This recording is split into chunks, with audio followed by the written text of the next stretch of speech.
Hari ini Kak Airi nak sharekan teknik bagaimana kita lakukan terapi urutan untuk legakan selsema dan batuk.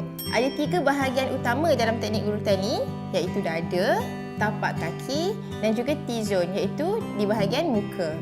Okey, first sekali tapak kaki. Tapak kaki ni ialah bahagian yang sangat penting dalam teknik urutan ni.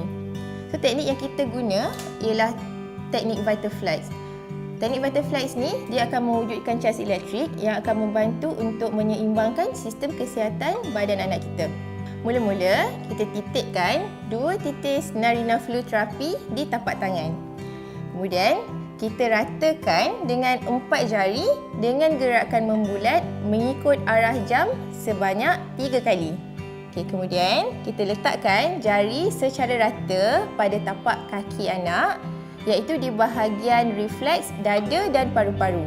Seterusnya, kita golekkan jari sehingga tapak kaki merasai ruas jari tangan. Dan kita ulang gerakan ni sebanyak 3 kali. Okey, selepas tu, kita gerakkan jari sekitar setengah inci ke hadapan. Dan kita ulang juga teknik ni sehingga memenuhi kawasan refleks dada dan paru-paru.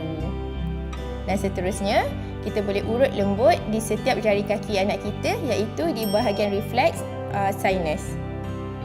Okey, next.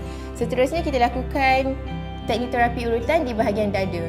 So mula-mula sama juga kita titiskan 2 titik narina fluid terapi di tapak tangan dan kita gosok kedua belah tangan, dan seterusnya kita letakkan kedua tapak tangan di bahagian dada bayi. Kemudian kita urut lembut kawasan dada dengan gerakan berbentuk heart. So ini sangat penting tau, sebab dia ialah untuk membuka sistem pernafasan bayi kita. Seterusnya, kita tekan lembut hujung jari pada bahagian dada anak kita.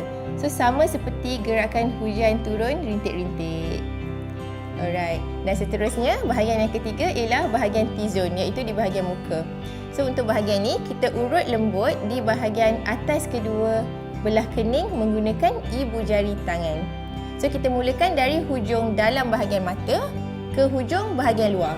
Seterusnya, letakkan ibu jari di tepi bahagian lubang hidung. Dan kemudian kita gerakkan jari kita tu ke atas bahagian hidung dan berhenti di tepi bahagian anak mata. Dari bahagian tepi anak mata tu, kita gerakkan jari ke bahagian pipi sehingga ke bawah tulang pipi. Okey, mudah sangat kan? Itu saja sebenarnya tekniknya. Dan jangan lupa, Mami dan Daddy boleh lakukan teknik ini di rumah bersama si manja. Bayi dia akan merasa sangat lega dan bernafas dengan selesa. Rapikan je. Bayi ceria, keluarga sejahtera. Assalamualaikum.